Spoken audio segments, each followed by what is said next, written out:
Alors, bonjour à tous. Alors, je me trouve dans le cimetière de Vyšehrad à Prague. C'est une ancienne résidence royale. Et dans ce cimetière sont enterrés des personnalités de renom de la culture tchèque, des compositeurs, des écrivains, etc. En arrière-plan, vous avez la cathédrale. Et ce que je voulais vous montrer, vous voyez les notes de musique, c'est la tombe de Bedřich Smetana, 1824-1884. Donc, c'est un compositeur très connu tchèque. Et avec Stéphane Blais, dans mon livre Entretien posthume, nous parlons notamment du compositeur dans le chapitre musical. Alors je vais vous lire ce petit passage devant la tombe de Bedřich Smetana.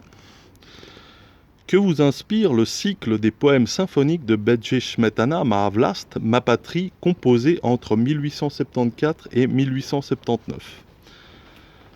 Question extrêmement intéressante et complexe. Le compositeur est un être à part. Il se nourrit d'influences et de liens très divers qui ne sauraient se limiter au côté national. Cependant, et c'est plus fort que lui, il y revient presque toujours bon gré mal gré, tel un voyageur qui s'enrichit de toutes les cultures et décide de faire le tour du monde en ramenant ce qu'il y a trouvé de plus proche de ses résonances subtiles.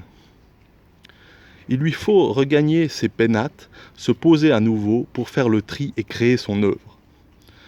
La vie du compositeur est un contraste permanent entre excitation et méditation, entre bruit et silence, entre mouvement et repos.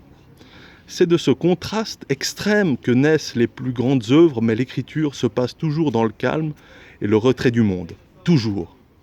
Cependant, il arrive, comme ce fut mon cas, de trouver une seconde patrie qui, au fil du temps, prend la place de la première et la remplace pour le meilleur. Il y a certes un côté psychologique dans tout cela. Mon infinie tristesse de voir la France occupée et ma fascination pour le merveilleux pays qu'est la Turquie m'ont conduit à me sentir plus turc que français et sans regret. Voilà, je vous laisse sur ces images. Bedřich Smetana 1824-1884, Stéphane Blais 1969-2022. Salut camarades.